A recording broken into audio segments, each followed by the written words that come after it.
am Alex. And I'm Shane. And this is the RPM podcast. And welcome back. Today is the first post-race discussion of the 2021 season.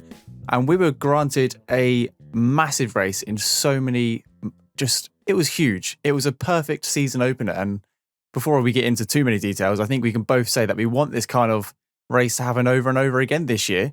But like I said, the first of 23 races this year. So you can expect 23 more post-race discussions going forward. And in these podcasts, we'll be talking about the race itself, any drama leading up to the race in practice and qualifying. And then we'll go through some questions from the public. So in our segment, which we call View from the Stands. And then we'll go through the driver order and championship standings. So lots to cover. Like I said, a very good race. And I think there's only one thing to do, and that's to jump straight into it. So, Alex, over to you. Well, first and foremost, the main thing is that Formula One is back. Here we go. Season's getting going. Like you say, it was an excellent way to get started with the season. Now, before the race, we'd come into the weekend with a very mixed up testing program. No one's really quite known exactly what's happened and exactly where everyone's going to be standing. It feels like everything is still up in the air. And that kind of continued through pre-practice, really. It definitely seemed like Max Verstappen was dominating. That much was absolutely clear. He topped the timesheets in all three of the practice sessions. But otherwise, it was fairly incident-free. It was just everyone doing much of their running, testing out the tyres, seeing how everyone responds. Adrian Newey, I thought, made the most prescient remark, which was that it would all boil down to how everyone handled the hard tyres, which I think is about right. It was very fitting. That's exactly what happened in the race. So yeah, everyone was figuring out the tyres. But yeah, not loads of incidents to report pre-race, really. Just it was great to see that in free practice 3, we did have 8 constructors in the top 10, which bode very well for the race indeed, in terms of the relative pace between the cars. And Kimi had a bit of an accident, didn't he? There was a bit of a slam into the wall that he had a bit of trouble with.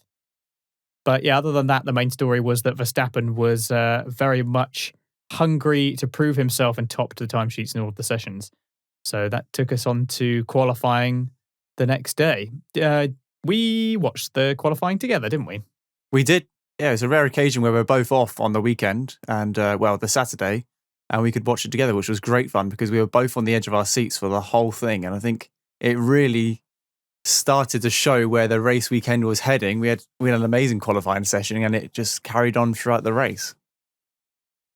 Yeah, we did see that obviously we always said that the actual order of the cars, the actual sort of performance of the cars was going to become clearer only at qualifying. So it was easy to look at testing and look at free practice and draw a bunch of conclusions, but really, it was only once we got to qualifying that we found out where everyone actually was. It was that Christian Horner quote that you mentioned, where everyone's going to slap what they got out on the table and we'll see who's got what it takes, basically, without wanting to be too crude.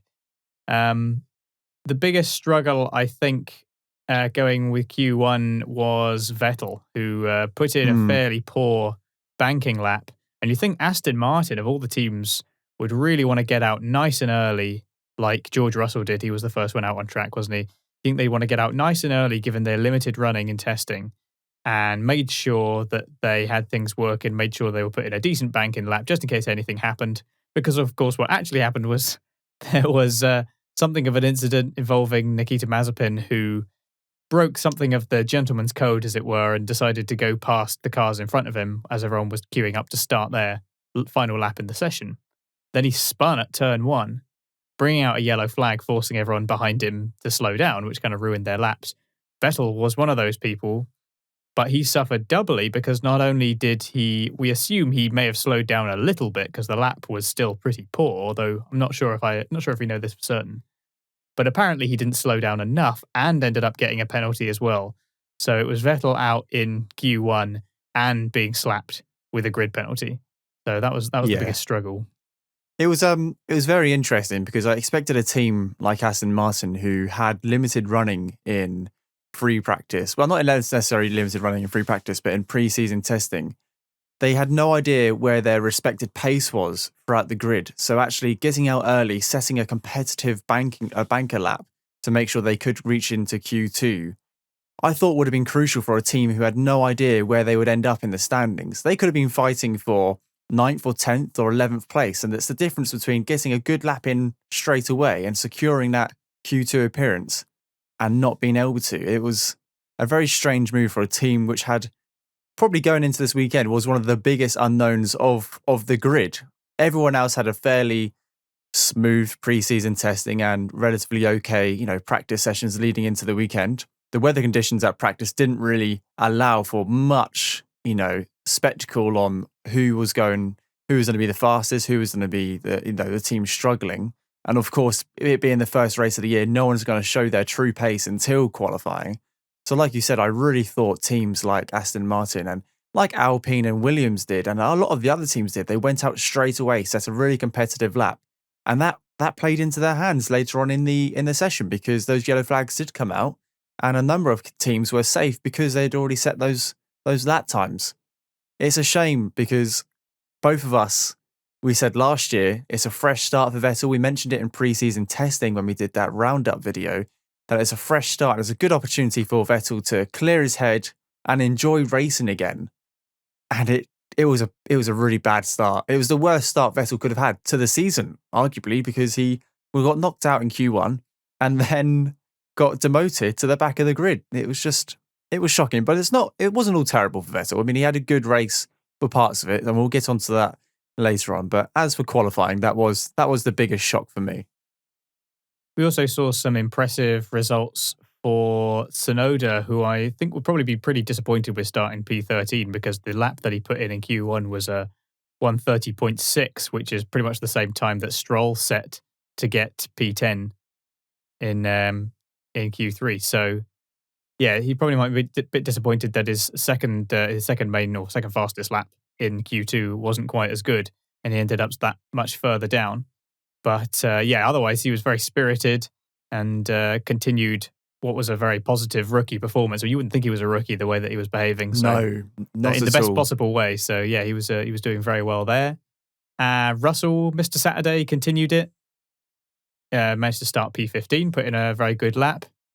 And also we saw Verstappen eventually ended up getting his back-to-back poles. I'm not sure how I feel about that. I mean, it's sort of back-to-back, although they're so far apart. It's a bit cheap, isn't it? It doesn't really it's a bit feel cheap. like it's quite the same, does it? It's a complete separate season. It just feels a bit cheap. Yes, they are consecutive poles, but it's over the space of a year, so it's not really the same. Alonso did very well as well, looking at his lap times. So very competitive in all three sessions.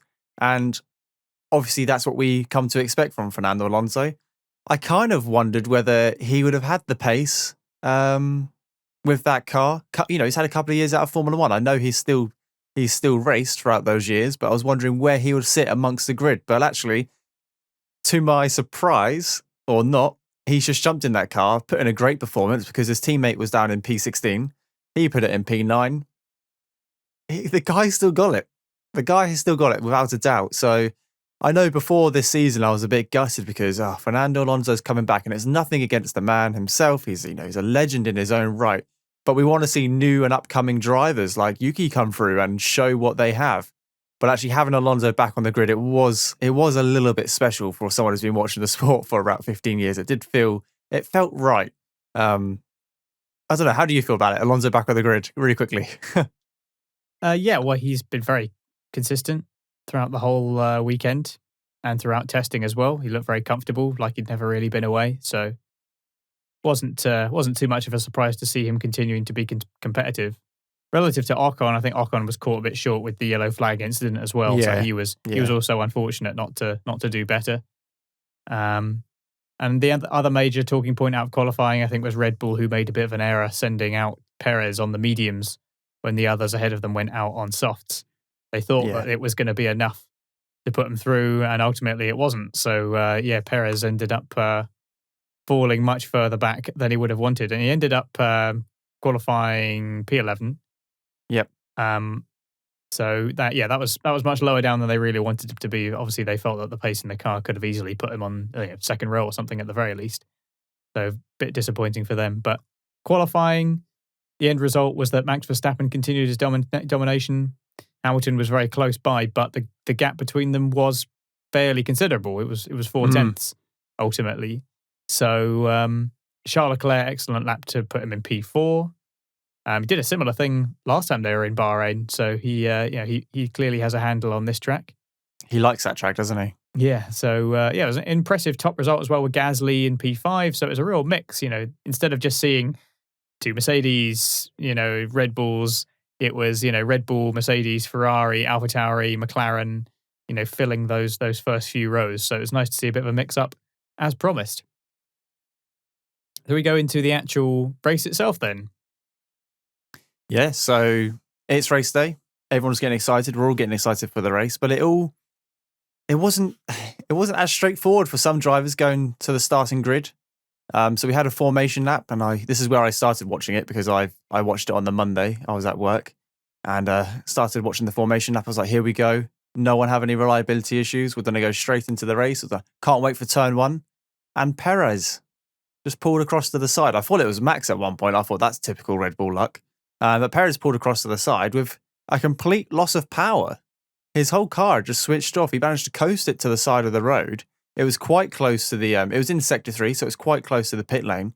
And I thought it was all over and done with, but luckily, or skillfully, whoever, I don't know, he managed to get that car going again.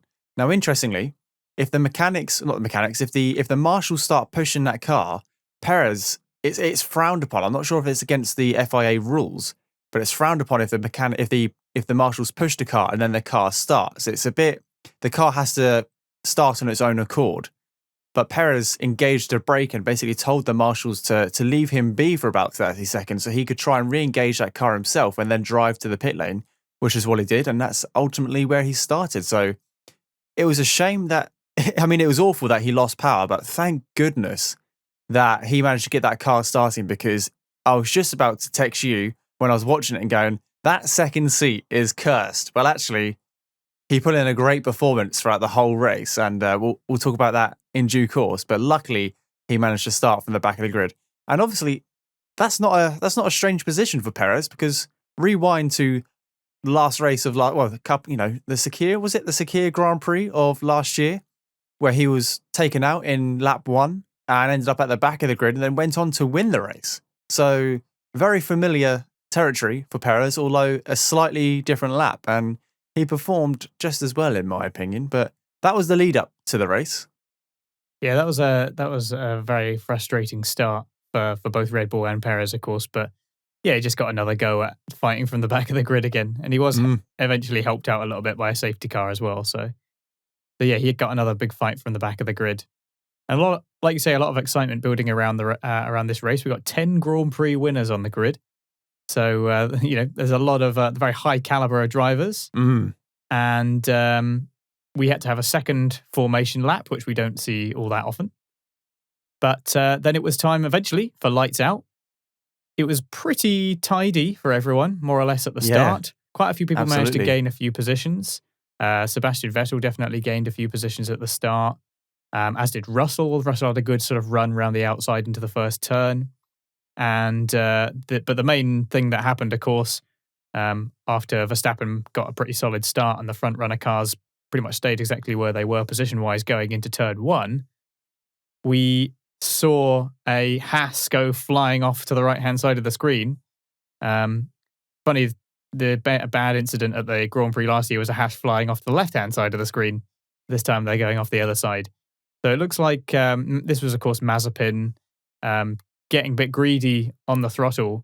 Now that car is clearly a bit of a handful, because obviously Schumacher spun later on, very shortly afterwards as well. Yep. But they're both rookies, so I think that there's some understanding of them still getting to grips with the car, because when you're under racing conditions, you're thinking about it in a slightly different way, or maybe not thinking about it, as the case may be. And so, yeah, got a bit greedy on the throttle. Mazepin tried to correct it, maybe overcorrected, and just ended up in the wall. Fortunately, he was out of the car and he was okay.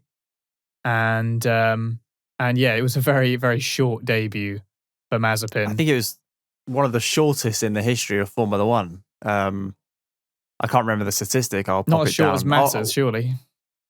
I think it equals that. I think it's pretty similar. Because But yeah, he technically got he a got little to bit. turn 3, didn't he? He got to. Yeah, yeah, technically turn 3, but he got a little bit squirrely outside of on turn 2 and had a pretty big slide in turn 2 and then rode over the curb. And I mean, credit to the guy. He was very honest in his interview post race. He put his foot down, tried to make up the position, but the tyres weren't anywhere near as hot enough because they'd had that extra formation lap, and obviously everyone's doing their own things on the formation lap to cater their car to what that car needs. And the Haas obviously isn't in an ideal situation at the moment with its performance or reliability in that sense. And just put his foot down and lost it. And it was not a great start for Mazepin, but I'm sure he'll bounce back next week, and we'll hopefully see some competitive racing between him and Schumacher. Because at the end of the day, unless anyone has any issues, it's just going to be those two at the back of the grid. We saw Schumacher have a little go around a couple of people, but ultimately, apart from the first handful of laps of the race, they were quite off the pace. Interestingly, though, over the first couple of turns, Bottas continuing his streak of losing a position and on the opening lap. So obviously he started P3 this week and dropped down to P4, and Charles Leclerc got him, which I thought was pretty amazing. And don't get me wrong, I'm a massive fan of Mercedes and what they stand for and what they've managed to achieve in the turbo hybrid era. But to see Ferrari have a go at a Mercedes and come out on top, yeah, I'm all for that. I'm all for great racing. And if anyone can take down the Mercedes, as much as I still want to see them do well, let's make it a little bit more difficult for them. Let's not let them just run away with it. So I was happy to see that Charles managed to get that Ferrari in front of the Mercedes and keep it there for quite some time. I think Charles Leclerc is one of the best wheel-to-wheel battlers on the grid, personally. I mean, he just seems to be outstanding when he's racing with other people. And Bottas, I don't know if this was necessarily the case here. I'd have to watch it again, but sometimes he can be a little passive when it comes to defending from people coming from behind. And yeah, Leclerc is just so solid and managed to get all the traction that he needed to get out of that first section. I think it was going into the DRS zone. Yeah, He managed to get him. So it didn't last, but it was some spirited work, and good to see Ferrari fighting back at the front, even if it was only a little bit briefly. Temporarily. I second what you say about Leclerc being one of the best wheel-to-wheel races, because him and Norris had a great wheel-to-wheel battle at some point during this race. I've got it in my notes somewhere, but it was so tight but so clean at the same time. Fantastic stuff. This is what Formula 1 is all about. I don't want to get excited about the rest of the season. It was a great race, but it was good to see those two drivers go head to head and come out clean, because you don't want to see anyone come off. You don't want to see anyone receive any damage, because that's race ending, whether if you have to pit for a new wing or for a puncture.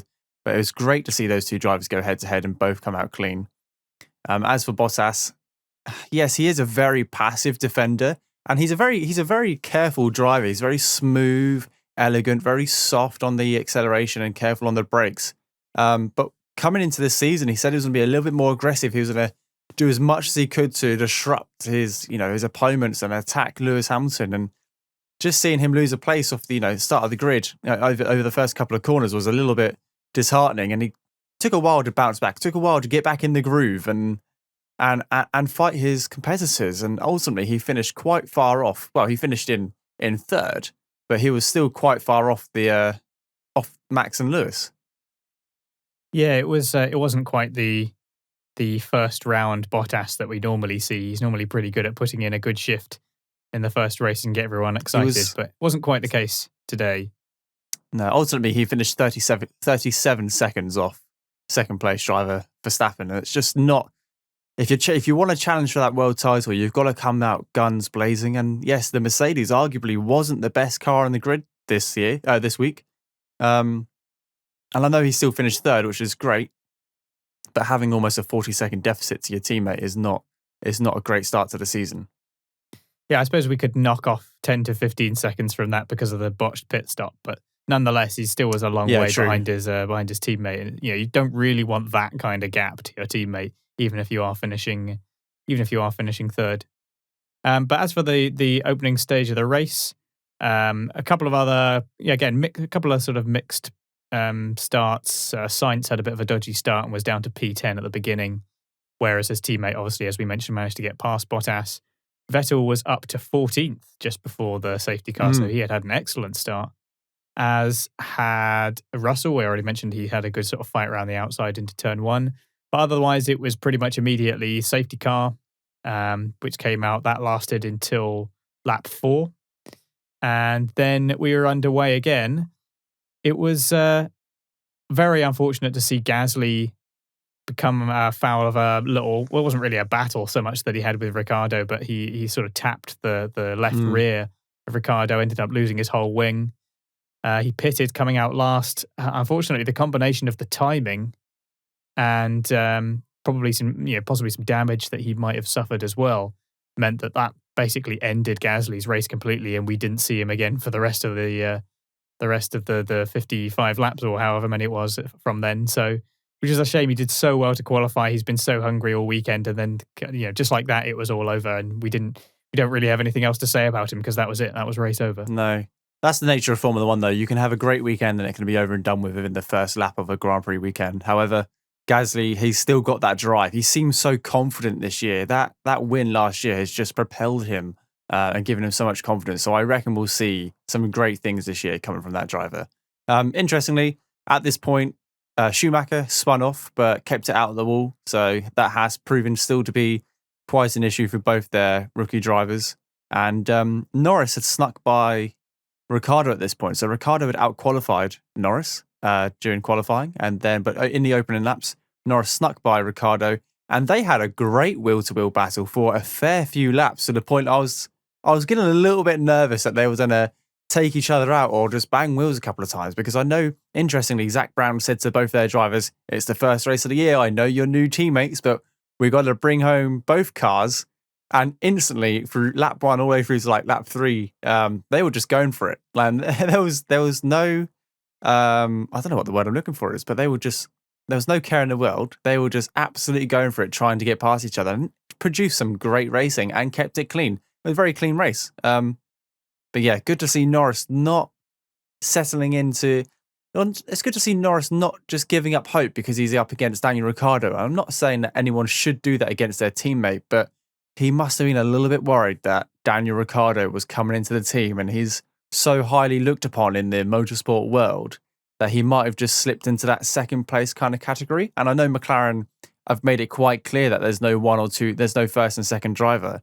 But to put his foot down and get past Ricciardo on the opening laps and then finish higher than him as well, that's a great start for Lando.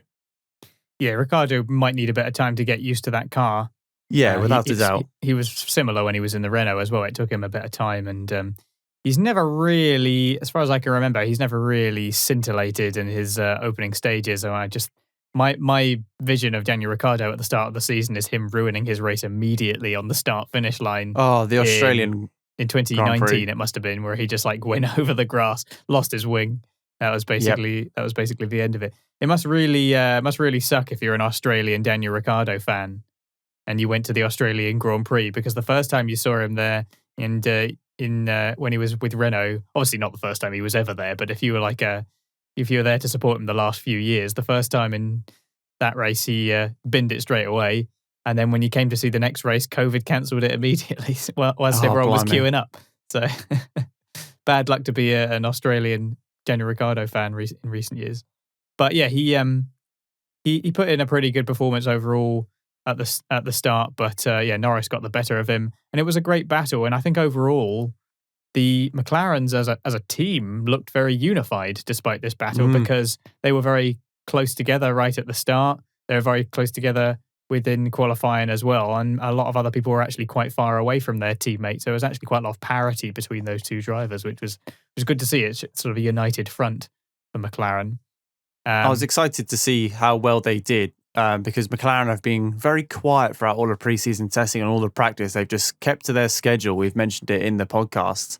They've kept to their schedule. They've not oversold themselves. They've not undersold themselves. They've just said they're doing what they're going to do and try their best. And to come out with that performance today, yeah, you know what?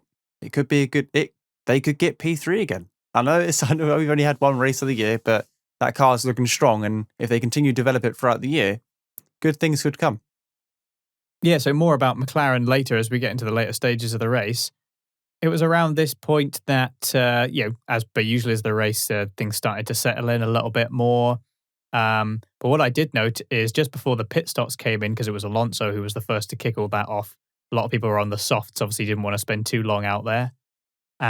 It was, I've got a note here for lap 10, where Perez, despite coming out of the pit lane on cold tyres, was then P12 as he managed to get past Ocon. So 8 places in 10 laps, basically, in the opening stage of the race.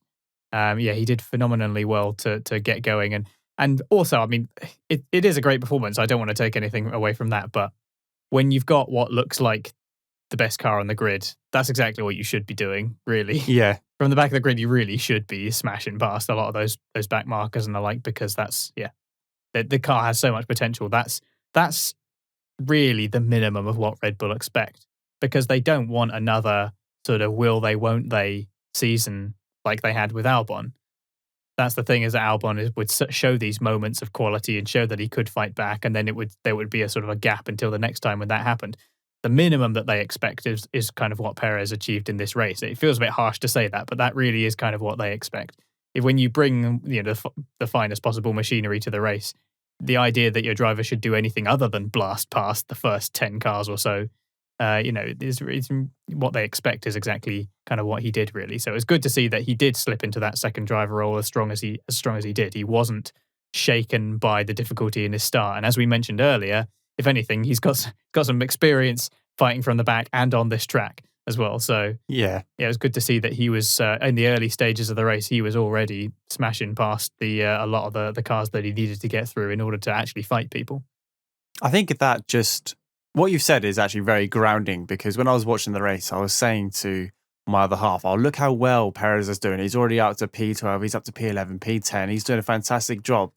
But that shouldn't be the case. Like you said, they've brought the fastest car, the most developed car to the track.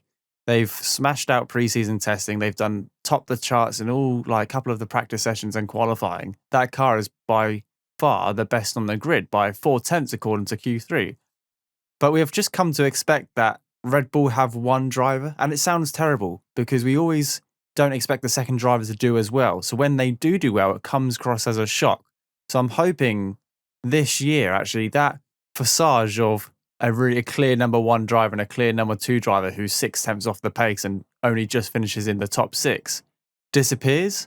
And actually, we see Max and Perez quite close to each other. I still think Max will have the edge. He's been in that car for a lot longer than Perez has. And he's a very fast driver. But hopefully throughout this year, we'll get rid of that persona that Red Bull is just a one-man team. And actually, they've got both their drivers. And if Perez was able to start from his qualifying position, which I can't remember where it was, I think it was P11. He obviously was a bit unfortunate, and they made a bit of a strategy error there in qualifying. So hopefully we can see the same or some consistency come from Perez. It's a great start. He's done exactly what Red Bull have expected him to do. And like you said, he's done exactly what he should have done. And that's breezed past the first 10 cars because he's on the fastest car of the grid, and he puts in some great overtakes later on in the race as well. Hopefully, going into the next couple of races, he continues to show that driving spirit, because it's about time Red Bull had a pair of drivers instead of a first and a driver who might pick up a handful of points here and there. Yeah, make no mistake, his race pace was excellent, and it's kind of a shame that we didn't get to see him start higher up, because there's no telling how that battle could have gone with both Mercedes. I feel pretty confident, having looked at his overall times, that he would have been in a pretty strong battle with Bottas ultimately. But it wasn't to be.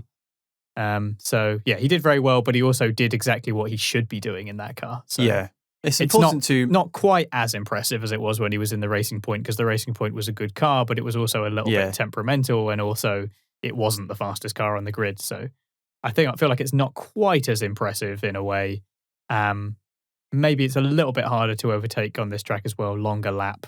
There's a lot of factors, but I don't want to over or undersell the performance in a way. It was great, but it was a lot of it was exactly what he should have been doing. So you have to listen to the podcast in a couple of weeks' time to see how he's doing, because after that we'll have a few races. But you mentioned about it being temperamental, and obviously I forgot to mention that a couple of laps ago, Max was on the radio saying the car wasn't feeling as expected. There were some gremlins, and he was asking quite abruptly for the team to find out what these gremlins were and to fix them or to advise on what he can do to nurture the issue. I think Max was dead set on getting the win. He's been so strong this weekend. And then to start the race, and it was within the first couple of laps, he had some issues on the differential, I believe. And he just wanted that issue tucked away, like sorted before he cracked on with his race, because you don't want Well, you would, a wouldn't mechanical issue. Yeah, you don't want a mechanical issue lingering over an hour and a half race, knowing that at any point your car, which your sister car had already just broken down on the way to the formation lap, that's got to be in the back of his head. So he definitely wanted that issue tucked away and put to bed as soon as possible. And I don't think they ever really got to the bottom of it. It was just there, and luckily Max was able to finish the race. But hopefully they can iron that out, because what Red Bull don't need this year, if they've got two fantastic drivers, which hopefully they are on the right tracks, is mechanical issues. They need to have a strong season. They really do. So Alonso got us started with the pit stops lap 12. It looked like a sort of possible undercut move on Stroll, who was ahead. And yeah, that slowly started the sort of lap 12 to 14, people on softs coming in. There was a general trend of people going for the two-stopper. Obviously, It's quite a high deg track in Bahrain. It's very harsh on the tyres, particularly the rears. And Alonso got us started on that. It seemed like it generally paid off for him because his pace was pretty good coming out, but it was particularly impressive for Norris when he eventually pitted. I think he had the strongest outlap of anybody. He did, yep. And that paid him strong dividends in his battle for getting further up the grid from or closer to the podium. He was in the podium positions at one point. I think that was a bit later on possibly after Bottas's pit stop, I think it might have been. Yeah. But yeah, so everyone started getting onto the mediums around this point. And then that wasn't the case for Hamilton, though, of course, because he ended up going for the hards. And I thought very briefly, because Hamilton has done some pretty crazy stuff with tyres in the past. He really does know how to preserve them and to be able to eke out an immense amount of pace despite being on like 35 lap old tyres or something, fastest lap and the like. So I thought maybe there was a chance he would try and do a one-stopper, or at the very least was trying to bamboozle Red Bull in some way. That's where I thought the strategy was going, because he'd just come off the mediums and went on to the hards with probably just over 2/3 of the race, probably 3/4 of the race to go. So it definitely didn't seem unreasonable. But I thought that Red Bull made a mistake here by not pitting Verstappen earlier. They kept him out. I don't know whether he asked to stay out or whether they thought it would be worth staying out, but they clearly stayed out too long. And I don't really understand how that happened. There didn't seem to be any obvious reason or advantage for doing it. We didn't really hear on the broadcast that there was a conversation going between them saying, oh yeah, my pace is good, keep me out. They just stayed out far longer than seemed necessary. Excuse me. So by the time they pitted, I think Hamilton was about 7 seconds ahead. Yeah. And so it actually paid off for Mercedes instead. And it was around that point that it felt like the race was starting to swing in Mercedes' favour. And it wasn't until later on where we had the battle near the end that it felt like Red Bull actually had a chance. And quite cleverly for Mercedes, not only did they... I'm not sure if they did it on purpose to try and confuse Red Bull as to what their actual strategy was, or if they indeed had to make a sort of adaptive call based on the way that they saw the tyres and the race pace. But it felt like from quite early on, Mercedes, they'd started to wrap up the strategy game. And it was advantage Mercedes for most of the race, I felt. Yeah, I could summarize the race with a couple of sayings, and it was Red Bull definitely had the pace, but Mercedes continued to have the strategy. So Red Bull were undoubtedly the fastest car on track. We saw that the whole weekend towards the end of the race as well. However, Mercedes with those strategy calls, and I can't quite put my finger on it whether it was by accident, like you said, because they were prompted into a new strategy because the tyre life wasn't as forgiving as they maybe expected or they simulated. Or they decided to go for it was a 3-stop in the end, wasn't it? Was it a 3-stop? It was a 3-stop, which no one expected any team to do in this race. Especially as Bottas 3-stopped, Hamilton 2-stopped, and I think Vettel single-stopped for the whole thing. So Vettel did a 1-stop. Perez 3-stopped. But yeah, the strategy. yeah, the strategy was it was a bit unorthodox. It wasn't as expected, but it worked. And Mercedes are very good at thinking on their feet and doing various different strategies. Now, when Hamilton came in earlier on in the race, I think it was between lap 10 and lap 12, I think he boxed, and his outlaps were mighty impressive. He was clearing over a second faster than Verstappen, and I kind of expected Red Bull to counter that with a pit stop, but they never did, and it was very unusual. It was strange to not see a team react to the leading driver or the leading teams react to each other. Usually we see one team go in and the next lap the other team go in to try and mitigate that undercut, but it just didn't happen. Yeah, they just didn't. There wasn't a sense that they were reacting. I think Red Bull need to be a little bit more. They kind of want to get to these things first, really. Especially if they're leading the race, they want to try and take the initiative. They just never seem to quite do that. And like you say, we didn't see that back and forth strategy battle. It just seemed like Mercedes made the decision and they put the race in their hands by doing so, and Red Bull could only react later down the line, and that really cost Verstappen so much ultimately. Speaking of pit stops, just to add on for Red Bull, one thing they did have going for them is that they have continued their absolutely rapid pit stop speeds. They're able to slam out some 1.9 pit stops, which is fantastic. But I tell you who else's pit stops have been definitely improved, and that's Ferrari. They finally managed to not actually put a foot wrong and put out some pretty decent stops for both Sainz and Leclerc. And that definitely helped out their battles on track. And yeah, I made a note here in my notes for the race that Ferrari pit stops definitely improved. So that was encouraging to see because they did have some howlers last season. They really did. And whilst we're on the topic of pit stops, later on in the race, Mercedes continued their streak of having an absolute nightmare of pit stops at the Bahrain International Circuit because Bottas we'll touch on it later on, but how they can mess that up, I don't know.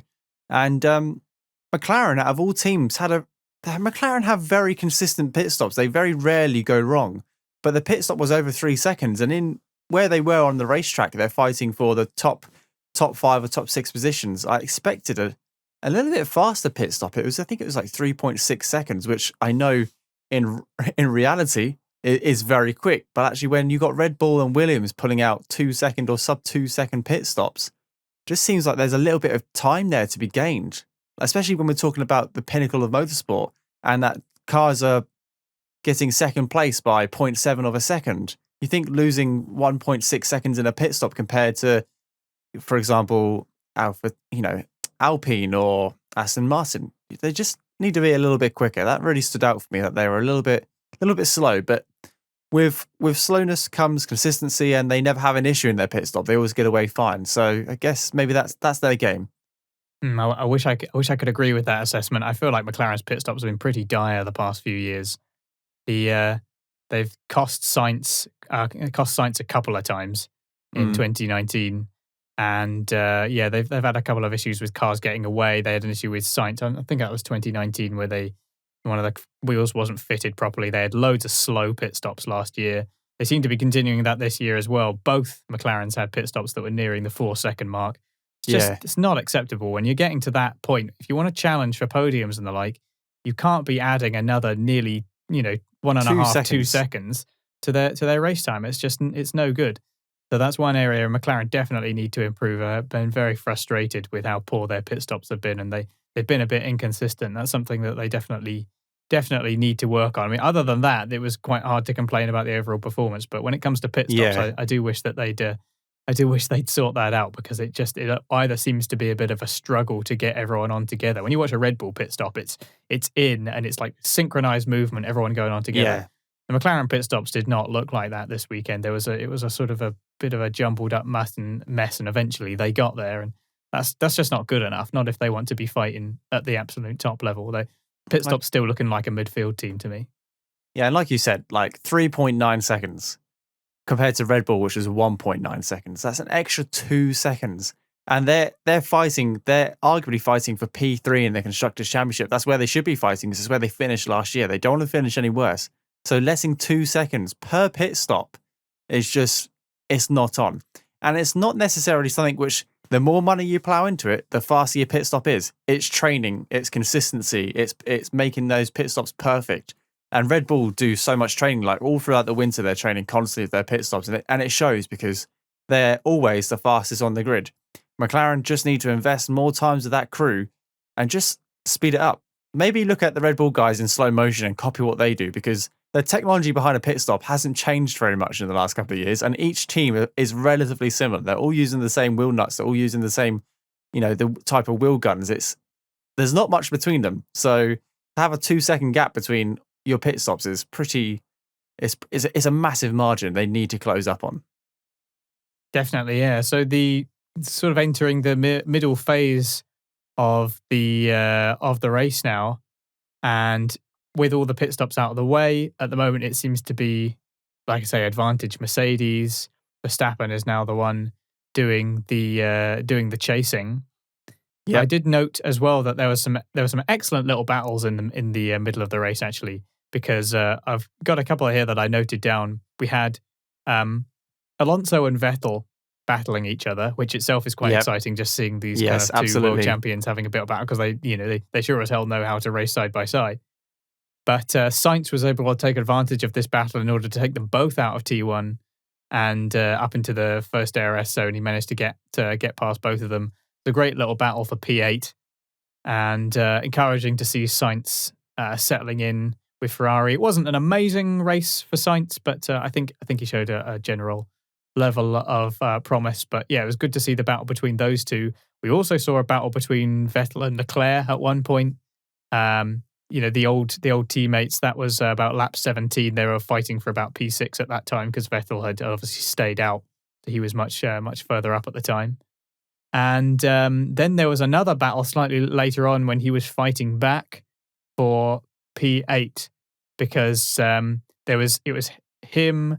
He had let Stroll go by, and then it was him and Alonso again fighting. Again, I think it was about P8 that they were fighting for. They had another battle down the DRS straight. It was just great to see these kind of old world champions fighting wheel to wheel. And there was a lot of that in the middle period of the race.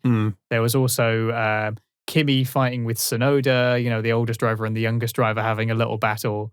So there was, in the middle section of the race, there was all these little sort of tussles going on that we were treated to. I didn't feel like there was a point where the race took a bit of a lull. There's a lot of races where I know that we had a big ramp up at the end, but in a lot of races, there's usually a sort of a middle section of the race where everyone's pitted and everyone's got their race pace slowly figured out. And that kind of didn't happen here. We had lots of little tussles going on. And I feel like that really showed just how tight it is in the performance between the cars in the midfield, and just how the experience of some drivers in what might be slower cars compared to younger and less experienced drivers in faster cars was really coming together to build some very exciting racing indeed. I think the pit stop strategy as well had a massive impact on the race, because we had cars doing a 1-stop, 2-stop, and 3-stop. So at any given point, we had loads of different cars on hugely different strategies. Some people trying to preserve their tyres and get an extra 10 laps, but others going, right, I've only got these for the next 10 laps. I need to go as fast as I can, as quick as I can, and overtake as many people. It was great to see, because it was just overtakes everywhere, close battles. It was brilliant. And last year we put down Vettel quite a lot with regards to his racecraft and his qualifying pace, and generally that performance of the Ferrari did not do him any favours. And I know ultimately he didn't have the best weekend in the world or of his career, but actually he made some great overtakes. He was defending well, wheel-to-wheel racing, which came out clean. I got glimpses of Vettel being comfortable in a car, which is absolutely great. Just unfortunately later on in the race, probably due to the fact his tyres were 190 laps old and, he had no traction. But, we'll get onto that later on, how he rear-ended someone. It was just good to see Vettel almost feeling comfortable with himself. It was good to see him racing and not get mugged by every car which isn't a Ferrari. Yeah, he did. He did show a few moments of strength. We already mentioned when he was fighting around lap 20 for P8, and he showed a bit of comfortable, but he was just a bit too inconsistent again. Shortly later, when he was fighting with Alonso and Raikkonen, who were behind him, I think he locked up into turn 1 on his older mediums and lost a couple of places there. And then, when was it that he collided with Ocon? That's a bit later on, isn't it? That's sort of in the closing stages of the race. So yeah, Yeah. it was just a bit inconsistent. He had a really good start, and it just seemed to be all a little bit downhill from there. Well, Also he around boxed on the lap 25. yeah, he did obviously stay out on his one stopper, and they tried a different strategy. I don't know if that was his call or the team's call. Either way, it seemed like the wrong call because he just seemed to spend the whole race struggling. And yeah, some of that is obviously with his tires, and but also generally he just seemed to be not entirely comfortable on those tires that he was on for most of the race. So I think he really struggled because of that, and a few moments of old Vettel, but not nearly enough to say that he's really feeling fully comfortable in that car yet. And it will take some time, I think, to be certain of exactly how he feels with that AMR 21. Now it was shortly after that that Alonso, he had had a little battle. He'd actually been passed by Tsunoda, who was really flying, who was doing very well. Tsunoda had had a bit of a difficult start, but was fighting his way back up through the midfield. And then shortly after that, Alonso was having some braking issues. It seemed like he was having trouble with overheating in his rear brakes, and eventually he ended up retiring. Apparently, he had some kind of sandwich wrapper in one of his brake ducts that they Oh, couldn't get really? out in a pit stop, or they didn't know what it was until later on. But they knew that there was something wrong with the rear brakes, and it was something they obviously thought they couldn't fix with a pit stop, and so he had to retire. Of course, I had to make Alonso my turbo driver in the Oh, no. in the F1 fantasy. So that meant that his DNF was minus double the worth of points for one of my teams. So that was slightly frustrating and a shame for Alonso to go out because I think he was having fun out there and enjoying having a battle, and was generally getting to grips with that Alpine pretty well. But otherwise, that was race over for the two-time world champion. But more importantly, it ruined your fantasy F1 team. And it ruined it ruined one of my teams. I was trying to think throughout the whole race. So I wonder how my fantasy team is going, and I changed them so much up to this weekend. Like I've had like probably 12 different teams every day. I was like going back and then tweaking them, trying to get the best driver in for the value of money. So I was watching this race going, I have no idea who I've got on my teams at the moment because I've changed them so much. But it was good to see the standings afterwards. Anything else you want to cover for the sort of middle stint of the race? No, I mean, Verstappen was obviously catching up Hamilton at a rate of knots, and then Hamilton pitted, and it was the other way around. The pendulum was going back and forth, like you mentioned. It was in Mercedes, then it was with Red Bull, then it was back with Mercedes, and it just kept on going back and forth until the end of the race. Interestingly, Toto came on the radio to Bottas, which I found very strange, like first race of the year, and was saying, right, give it everything, you've got this, or we can hunt him down. What? I'm just confused as to why that came across from Toto and not his race engineer. Just what's your Felt thoughts on that he that? needed it and felt like he needed a bit of encouragement. I mean, Bottas was a little bit. He did feel like a bit of an accessory to Yeah, Hamilton once again in this race. He was just kind of he was doing largely what was asked for him and maintaining that third place spot, and he did get past Perez, who I think was on older tyres at one point. Again, Perez had kind of suffered from starting further back and having to deal with a slightly different tyre situation than he would have liked. But Bottas was largely doing what was asked for him. I think it was just the gap. I think they were trying to encourage him to make it a bit more dominant and to get a bit closer and to put Verstappen under pressure, given that he was the lone Red Bull up there, and just didn't really seem to be able to make that happen. There was just too big a gap, and then obviously after the botched pit stop later on, that made it an absolutely unassailable distance, and that's pretty much where he stayed. The pit stop was unfortunate, but yeah, the quote was hunt down Verstappen. There we go. Valtteri hunt down Verstappen, which I thought, oh, fair play. It's a little bit of encouragement from the boss. But at this point, Verstappen was going over a second a lap quicker than Hamilton, who was 4.2 seconds in the lead. So it was a big ask to hunt down someone who's currently going faster than the driver out front. I don't know. Yeah, I don't know what's going on with Bottas. Unusual one there. One more thing whilst we're in the middle of this race. AWS, overtake-o-meter. I'm not a fan of it. We mentioned it last year in the podcast, but I don't want to know that statistically, whatever AWS use, because I find whatever they use to compile this data is just rubbish. Statistically, in 6 lap times, Hamilton will be caught by Verstappen and the overtake will probably be 75% chance successful. I don't care. I really don't care. I'm watching a race live as it unfolds. Let me watch it. I can see the time in the screen. I can see that Verstappen's a second a lap faster than Hamilton. I can do the maths myself. But that information was complete rubbish. That's what I'm getting to, because it said in 4 laps' time, Verstappen will catch Hamilton, but he didn't. It took 7 laps because actually, as Verstappen gets closer to Hamilton, he's in the dirty air. His engine's running hotter, his tyres are running hotter, so it's going to be harder to close the gap. Why? I don't like the spoilers, or I don't like them trying to be insightful. It's rubbish. If they should be doing anything, bring back the thermal imaging cameras of of 10 years ago. I think they probably had it, where you could see how hot the tires are running and where the pressures were. Like, that's insightful. I quite like that as an F1 nerd. I don't want to know how easy an overtake's going to be. I can see that because I'm watching the race myself.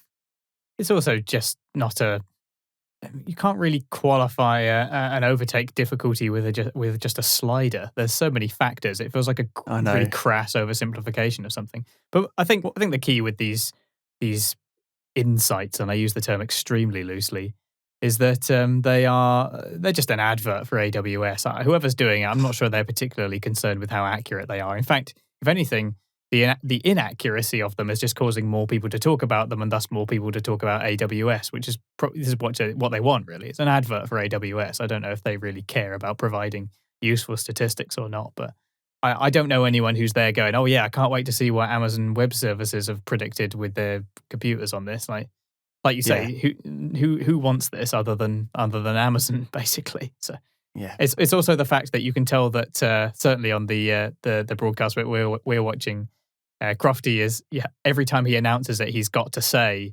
the line, hasn't he? He's got to say, and our insights brought to you by AWS say this. And it's like it's basically putting an advert in the middle of the race without actually putting an advert in the middle of the race, if you know what I mean. And we pay good money for this TV channel. We're here in the UK. We have to buy Sky Sports F1, which is an extortionate amount of money, and I can't wait for the contract to end in probably 5 years' time for them to renew it for another 10 years. Yeah. So anyway, let's not give them any more free advertising. So that sort of wraps up the middle stint of the race. Then we come into the closing stages. Now, obviously, a lot of people struggling on tyres here. We know that some people ended up doing 3 stoppers or 4 stops if you're Pierre Gasly. And it's just kind of gets to the point now where a couple of people are able to make up a few places here. We've seen that Tsunoda has been very slowly working his way through the pack after having a slightly difficult start. He came from miles back on the main straight to get past Alonso for P11. That was a great move. When you see the point at which he starts, it looks like it's not even possible, and he just somehow manages to close up that gap and get past Fernando Alonso, of all people, as well. That was I think, although Alonso was struggling with his brakes, so maybe that was a factor as well. It did look amazing.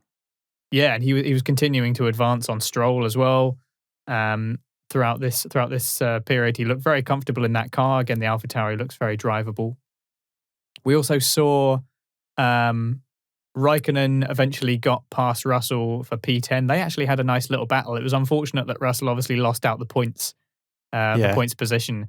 I know you always say Russell for points, and I did actually make a note on lap 36, which reads, Russell in the points, and almost immediately loses it to Raikkonen, Tsunoda, and then Vettel, and clearly needs to pit. Yeah, he was struggling lost, out the tyres. Lost 4 position in the space of 2 corners, I believe, and then proceeded to come into the pits. Clearly, those tyres were completely done, and fair play to them. Williams haven't been the shocker of the season so far. They're doing well. They're doing all right. They're doing better than the Haas, which is better than last year. So credit where credit's due. They've made improvements. And Russell did manage to get past Vettel. Yeah. Later on for P14. So it wasn't all bad news for Williams. They were a little bit nondescript in places, but Russell was able to take the fight a little bit approaching the midfield. Latifi obviously had some trouble with his booster. He had to retire shortly before the flag. We didn't really see too much of him in the race.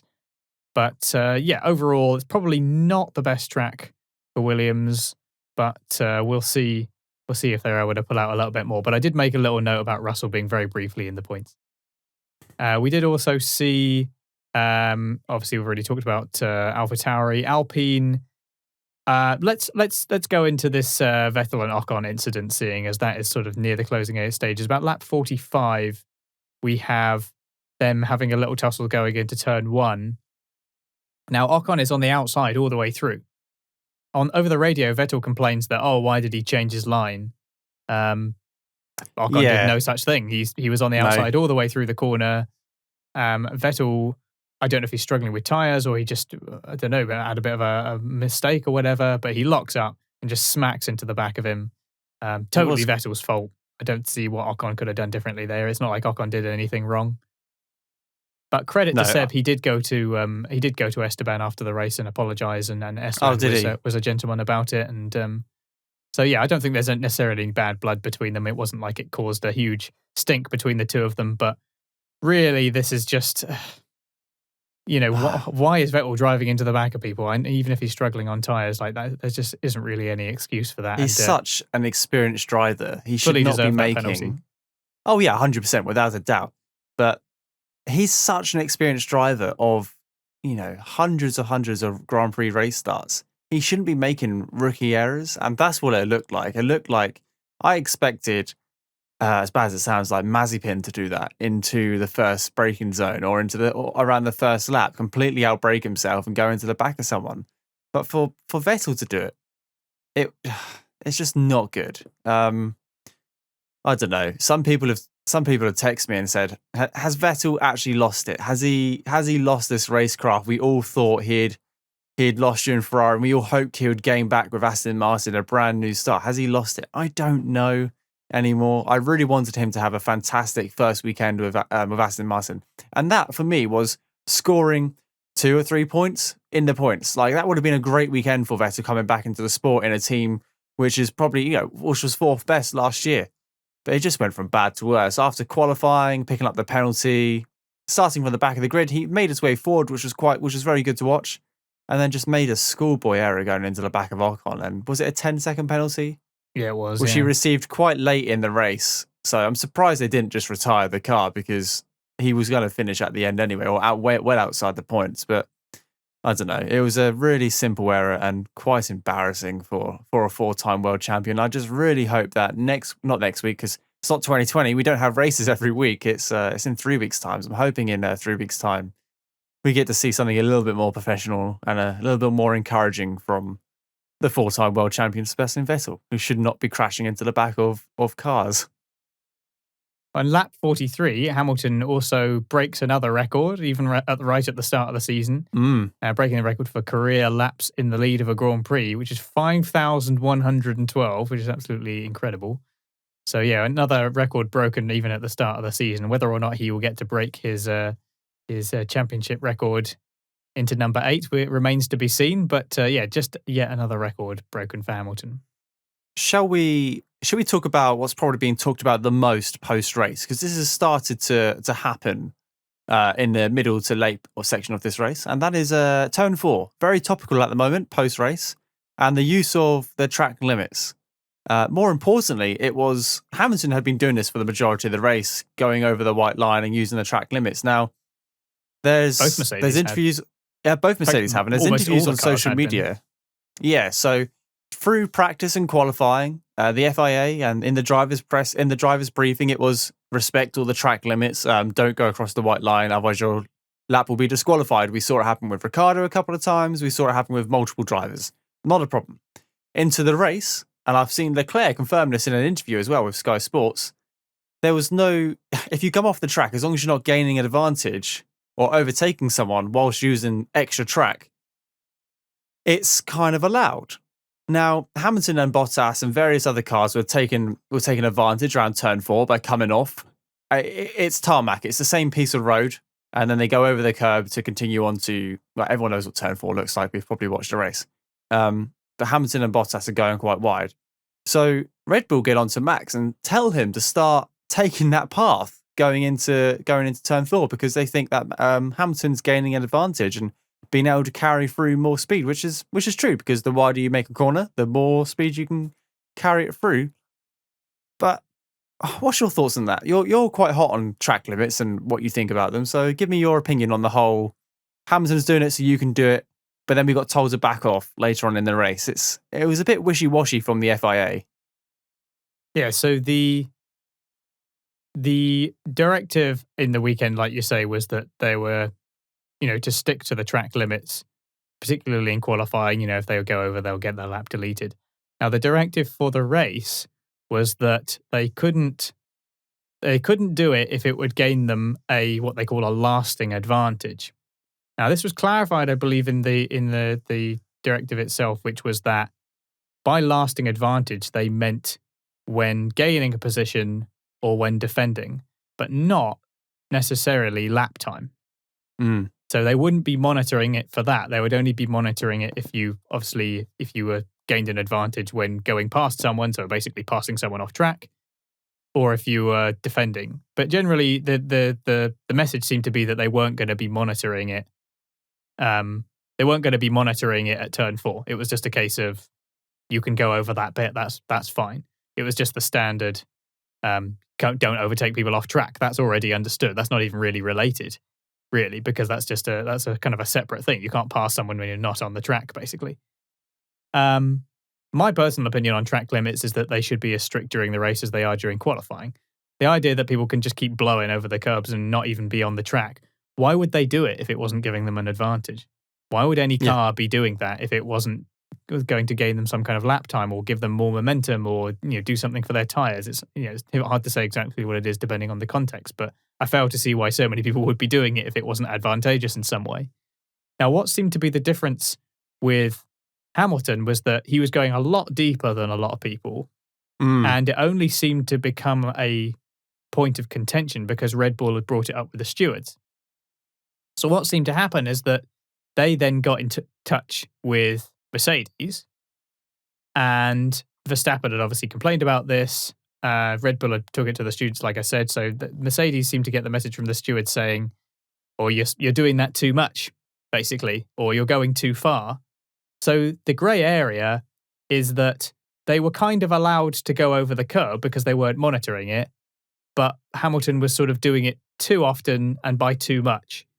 So the point at which it becomes unacceptable is unknown because it's not clear how far one can go over the line and that's okay. And so nobody really knows exactly what point it became an issue other than the fact that Red Bull happened to bring it up and complain to the stewards. And then all of a sudden it was, Hamilton was being told, just be careful. And that was the point at which he seemed to sort of bring it in a little bit more. He reined it in a bit and didn't quite climb over the curb as much. Yeah. And Verstappen and Perez didn't, they hadn't gone as far as Hamilton over the curb and only started doing it after they had essentially complained about it. Now, whether or not that actually gave them an advantage or disadvantage over the course of the race, I don't really know for certain. But the grey area exists because they were allowed to go over the line, but apparently Hamilton was going over the line too much and by too far. But again, the threshold at which that became unacceptable is anybody's guess, really. It's ridiculous. It's absolutely ridiculous that this situation should even be happening, to be honest. It should be. I think the track limits should be don't go over the line. I think it should be as simple as that. It should be exactly the way it is in the race as it is during qualifying. We never have this issue in Monaco or Singapore because there's a wall there. You can't take liberties. And just drive the track like there is a concrete wall beyond the white line.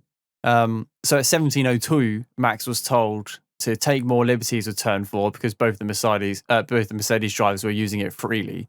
And his response was, how is that legal? How is this a thing? And then at 17:11, so 9 minutes later, Lewis was told over the radio that he was getting warnings about track limits and then obviously questioned it over the radio, which has caused this massive debate across social media because Lewis has said, how is this? I thought there wasn't any track limits, which was taken out of context because, of course, there are track limits on the racetrack, but there was no defined rule regarding, like you said, it wasn't an overtake. They weren't gaining a lasting advantage, but he was going quite wide. So didn't take too long to wrap that all up. But the regulations, as far as he was concerned, were you can pretty much do what you like because they had been told that they weren't going to be monitoring track limits at turn 4.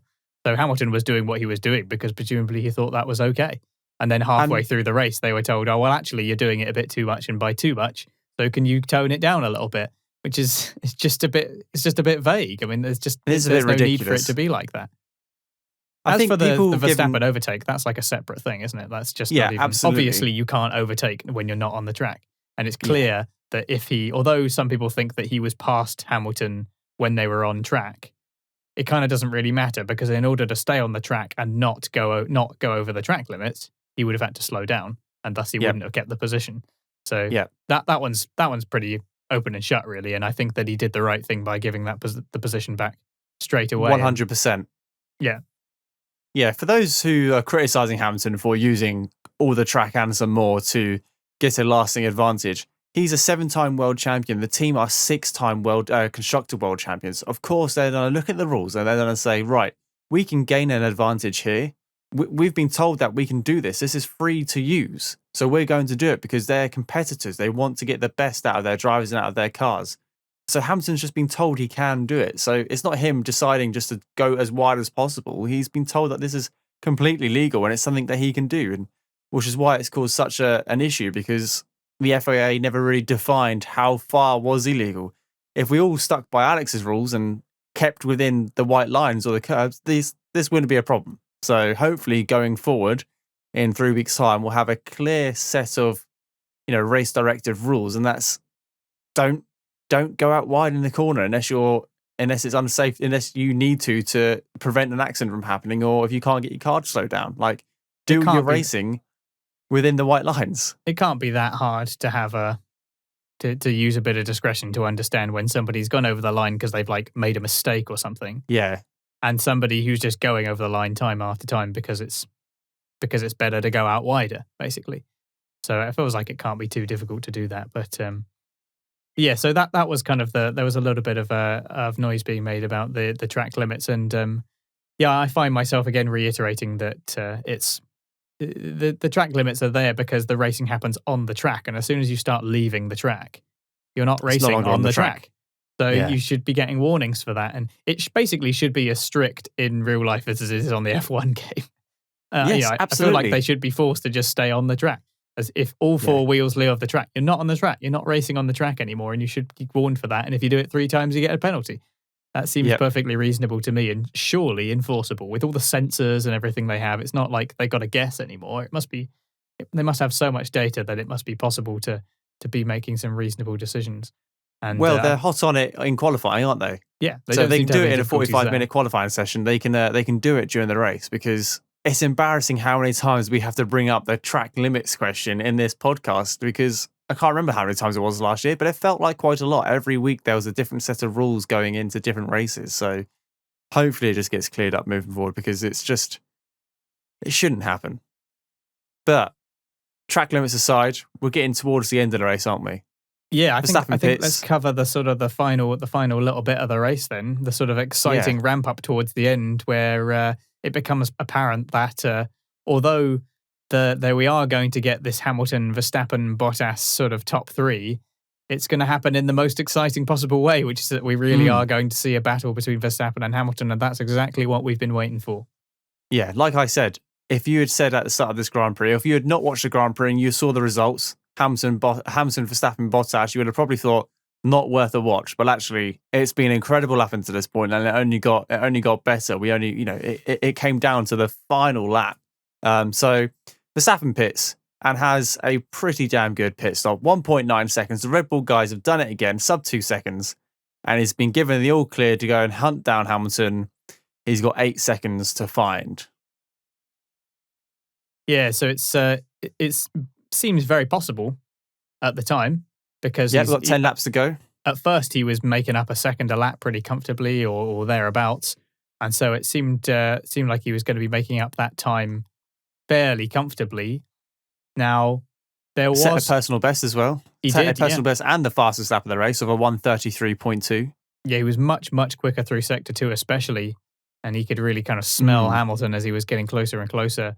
Now, shortly after that, Hamilton, as Verstappen is getting closer, Hamilton does actually go wide, doesn't he? This is into the sort of the is it? I can't remember which turn it is. Is it 11 where they have the sort of very very sharp left hander as you're going downhill?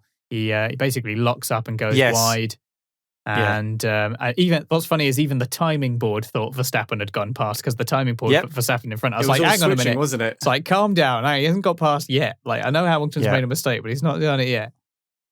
So that was exciting because obviously that brought Verstappen even closer, even earlier. Then we ended up a couple of laps later. He'd been using the DRS to kind of, reel him in. And you could really see that the speed advantage that he was getting going down that main straight. Obviously, it was very windy throughout a lot of the race, and the direction of the wind was largely going against the cars as they were going down the main straight. So the DRS was giving them a real advantage because obviously a lot of that drag was being reduced, as is the whole point of the DRS, hence the name. And so eventually we got to lap 53, where Verstappen, as we've mentioned, kind of gets the pass done, but not quite because he ends up going off the track. I thought it was funny as well as they were going down the DRS zone because Giovinazzi was ahead. His race engineer must have been right on the blower and was like, get out of the way. We don't need this bad press. Move. There's a serious fight going on in front. If you just move over to the side of the track, just forget your race. There's something more important happening behind you. That was kind of funny. This is career ending. Move. Yeah, he was just way over to the other side. So fair play, Giovinazzi, and most likely their race engineer as well for telling him to just move out of the way. Verstappen, of course, he doesn't get to keep that position. It was obvious the moment he did it, he was never going to get to keep it. He did the right thing by giving it back very early on. Whether or not he did it at the right place or not, I don't know. That doesn't really matter. But the sporting thing to do there is to give it back. No racing driver wants to give up positions. And Verstappen did say at the end of the race that he would rather take the penalty than have to give the position back like that.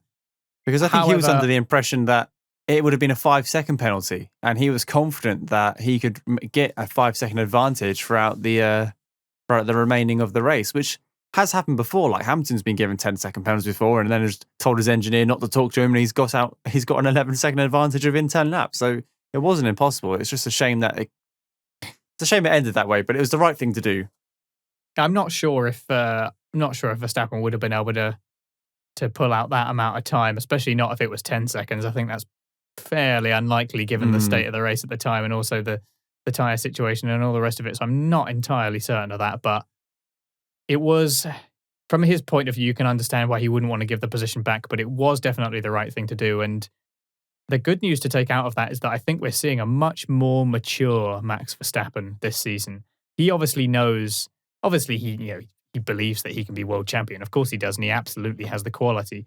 But this year, as proven by what's happened so far, even though it has only just been the one race so far, that Red Bull is a championship winning car. Yeah, as it currently stands, it looks like it can. He absolutely can win a championship in this. And if he wants to do that, he needs to have the right mindset. And the reason why Lewis Hamilton is so good and wins so much is partially his mindset. He just has, and Mercedes as a whole, they just have that kind of winner's mindset. They don't take anything for granted. They don't have a big tantrum when things don't go their way. They stay focused. They stay on the mission. That's kind of exactly what Max Verstappen did today. So yeah, he didn't get the win, but he definitely showed a much better mentality for someone who's still very young. He was certainly much younger than Hamilton. And we saw a bit more of a champion's mentality in Verstappen, who has been a little bit churlish in the past. And I'm glad that he's seems to be sorting that out. Well, there was an interview last year with Max Verstappen, and he was asked why Mercedes pay for a driver like Lewis Hamilton when it's the machinery which produces the content and it's the machinery which produces the results. And Max's response was brilliant. It was, well, actually, it's Lewis's mindset which creates a 7-time world champion. It's the decisions he makes on tracks. It's his driving style. It's his approach to racing which makes him a better driver. So Max is well aware that actually he needs to adopt that mentality going forward, because if there's only one way you're going to beat Lewis, and that's by upping your own game and leveling that playing field, because Lewis has been untouchable for many years and Max is as close as anyone has got. So Max knows he needs to adopt that mentality. It's a shame that this race obviously Max went off the track, had to give back that position and then kept within the DRS range for a couple of laps. And then just got a little bit squirrely out of turn 1 or turn 2. And Lewis just managed to eke out that 1.1 or 1.2 second gap going into the final 2 laps and had a little bit of a breather for a lap or 2. And then it all boiled down to that last lap. Just one more thing to add for me for the closing stage of the race, because we didn't get to see it on the broadcast, which was that Tsunoda did eventually manage to get past Stroll on the last lap. He did very well to get Nice. past him into turn one. We didn't see it at all on the broadcast. I know that there was a fight going on up front, but there was a period of time where Verstappen was clearly not going to overtake him in the next turn or anything. And we could have cut back to see that battle as well, but we didn't get to see anything. It was just all Hamilton and Verstappen at the end, which kind of understand, but it would have been nice to see that there are other battles going on track. There's not just these two cars. So there was, we didn't get to see that, unfortunately. There was good use of the picture-in-picture feature throughout this race. We saw the main footage obviously being the top 3 or top 4 drivers, and then on the left-hand side underneath the timing tower, we saw Tsunoda overtake some people, Gasly overtake some people, Norris overtake some people. So it was really good use of the picture-in-picture function. So the broadcasting is getting better. We had times last year where it would suddenly cut to a billboard with a TV camera, or cut to the pit crew, or cut to Christian Horner like just tapping his foot. Well, I don't pay £30 a month to watch Sky Sports, and watch Christian Horner tap his foot. Get that on the internet for free. I want to see the racing, but actually that picture-in-picture function is great, and I really hope they continue to use it because it just brings that action more together. I wouldn't mind them cutting to the pit crew if we saw, Lando Norris overtaking Carlos Sainz. Not Carlos Sainz, Charles Leclerc, and then watching the pit crew react to that. I don't mind that kind of interaction. It's when they cut to a random pit crew because they just happen to be talking about Aston Martin. They're nowhere in the race, and they cut to the Aston Martin pit crew sat on a bunch of chairs for 10 seconds. Okay, brilliant. That's showing me absolutely nothing. But I love seeing the team reactions. We did only have the one bothering of the team principals, though, didn't we? We did only have the one sort of, Otmar, how's the race going? Yeah, it's going all right. Yeah. Yeah, it's all right. When are you pitting? We're not saying anything. Oh, they've pitted now. Please reveal all your information about your team on a live broadcast for us, Otmar. It's like, leave him alone. Let him do his job. He's got an important job to do. There's probably some director who's saying, there isn't something magical happening right now. Let's keep people entertained by going to a team principal. Whoever's idea that is, it's rubbish. Please stop bothering the team principals in the middle of the race. It adds nothing. They say nothing. Yeah. Everything that's worth seeing is happening on track. Everything that's worth hearing about is on track. Can we please just focus on what's going on with the cars? Stop bothering the team principals. They must allow it, though, because it's always the same team principals. You never hear Toto in the middle of the race talking about... Or Toto, can we have a little chat with you in the race? No. Absolutely not. He's got his hands in his head because his car's not the fastest on the grid. But, yeah, so... Tsunoda got 9th place, which is great. Shame that the TV cameras missed that because that would have been a good overtake, and which is great for him as well, scoring points in his debut race for Formula One. And at the same time, Bottas had a free pit stop in the bag, so decided to pit for some medium tyres and then go to set the fastest lap, which took a point away from Verstappen, which is exactly what he needs to do. And Norris he continues in 4th place, doesn't he? Perez doesn't quite make it up the grid to overtake him, as Perez did clear Leclerc, so Perez got 5th, but didn't quite get to 4th place, man. Right, so there we have it. That is the main bulk of the podcast wrapped up, and in normal tradition, we're going to move on to our segment View from the Stands, which we've moved from the start of the podcast just to after the race discussion. And RPM legend Dave Doherty has sent us a tweet at RacePerMinute, and he's asked a question. How stunned were you at the last remaining laps as the excitement was building up and the cat and mouse chase towards the last lap? I think it's just going to get better and better for the new season. I think we've summarised it. It was pretty exciting. It's a shame that it all happened, the drama happened off track, as in literally off the track, and we couldn't see an on-track overtake because that would have been even better. We could have seen if Hamilton managed to re-overtake Verstappen. We weren't quite privileged in that matter, but actually the excitement was there. Everyone was excited, and hopefully it's here to stay. Hopefully we get to see more battles going forward. Yeah, the indication is that we're actually going to see a proper fight for the championship between these two. Again, it's only been one race, so we can't say absolutely for certain, but yeah, all indicators point to finally seeing a battle between Verstappen and Hamilton. And Hamilton himself said how thrilling it was to actually have a proper battle, because he probably gets a bit bored just sitting up front being miles ahead of everybody. So he's a racer. He wants to race people, and who better on track to be racing with than Max Verstappen. So yeah, it was very, very exciting. You could really feel the tension building towards those final laps, and it was great fun to see them battling on track. So more of that, please. We also received a message from Carlise. This was actually a personal message that I got from a friend of mine who surprised me by telling me that he listens to the podcast, so that was cool. But he was just letting me know that Hamilton was his driver of the day. And he said that he was so far ahead of Bottas and held on to the lead. It's not just the car, he says. I find myself in complete agreement with that. Hamilton was fantastic. I don't know about driver of the day. We'll come to that in a little bit. But Hamilton showed why he's a 7 world champion. He was able to bring it when it mattered. Just like Max says, Hamilton has got the goods to bring the last few percent that makes the difference in such a scenario. And although he wasn't flawless, we saw him had that lock up at the end. Ultimately, he was able to hold on to the position. And for the last couple of laps after Verstappen had to give the position back, it just didn't look like he could quite get close enough. So when we consider that there is now possibly a performance deficit between those two cars, that just cements just how impressive that performance is. And you could tell from the post-race just how relieved both he and Mercedes were in taking that win, because it didn't really seem like it was going to go that way. It was Verstappen at the top in F3 practice. It was Verstappen at the top at qualifying. And it was Verstappen, it looked like, at the top for part of the race, but they managed to swing it. It was a hard-fought race, and Hamilton said afterwards that was the hardest race he's had in years. And I don't know if that compliments the past Mercedes or just discredits a lot of the drivers on the F1 grid, but actually the gap has closed. Red Bull are probably the fastest car on the grid right now, and the challenge is brilliant. And like I've said time and time again, I hope it continues. So I agree. It was a pretty good race.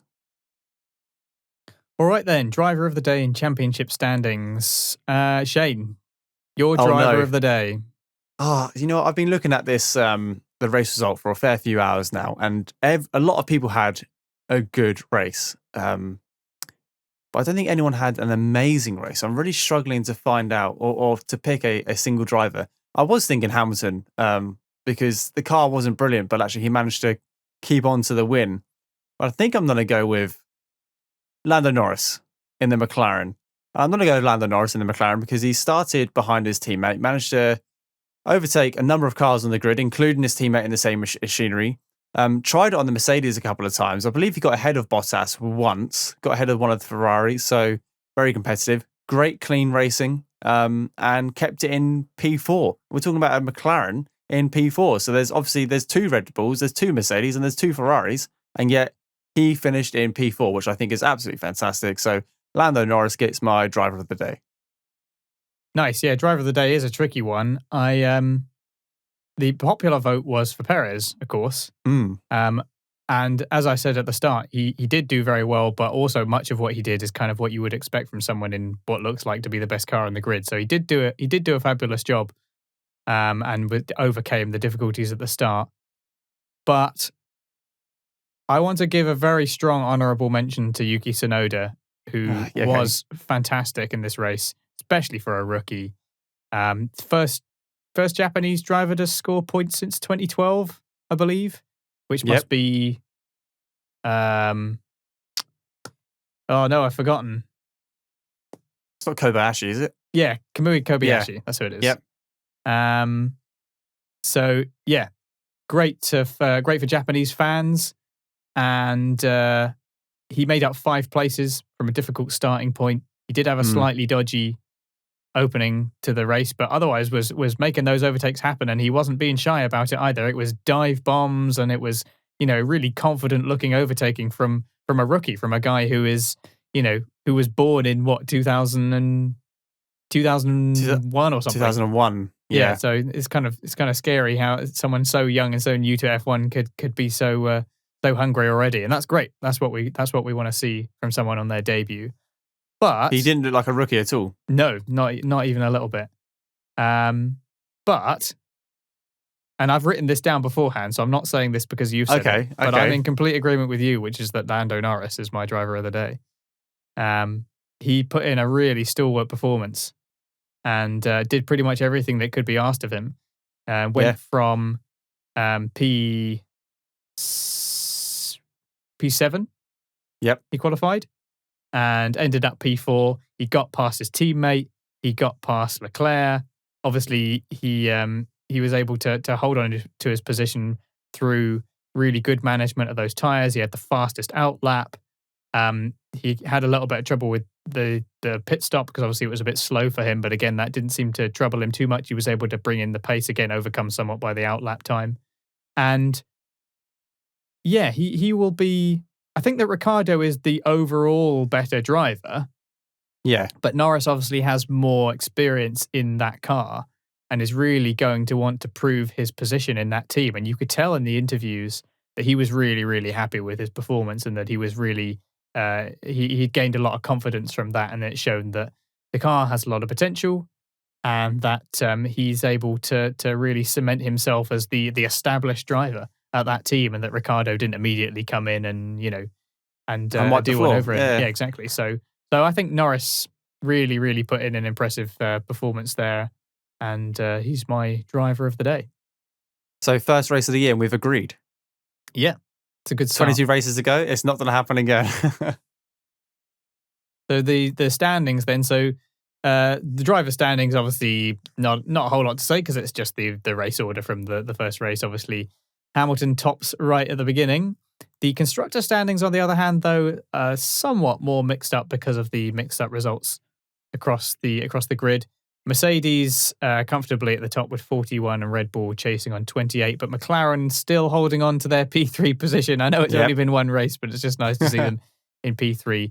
Ferrari close by with 12 points, and then it's a bit of a gap to AlphaTauri, who just gained the 2 points from Tsunoda. They must be really gutted because Gasly was in a position to score very well in this race, and obviously it wasn't to be. Aston Martin with 1 point from Stroll and no score for everybody else. So we'll see how that develops over the course of the season. Not a whole lot to say about that after the first race, really. No, not at all. So there we have it. First race of the year over and done with. Who would imagine it was 101 days from the end of last year, and we've just had our first race of this year. Back at Bahrain, and a brilliant season opener it was, and hopefully in 3 weeks' time we are graced with another fantastic race. So send us your thoughts or questions to us at RacePerMinute on Twitter. We're constantly on there replying to your tweets, mostly through GIFs, but we find it quite entertaining. You can also get in touch with us at RacePerMinute.com or comment below if you're watching on YouTube. If you've enjoyed the episode, please give us a like rating if you're on YouTube. And if you're listening on our podcast app, you can subscribe to the podcast app like Spotify or Apple Music and give us a like and a rating, 5 stars. You know the drill. If you really want to support the show, you can help keep the quality content coming and receive some lovely goods by donating us £1 a month at patreon.com/RacePerMinute. It really helps us keep the show going. We love what we do. And it just helps keep the show going. So that's all from me. Alex, any final words? Just that I feel like we need a 3-week break just to cool down after that exciting race that we got. But yeah, more like that. If the rest of the season is like that, then we're in for one hell of a show. And I think that it could be possibly as much of a shake-up as we got last year. Fingers crossed. Yeah, thanks very much for joining us for the first race discussion, and we'll see you next time.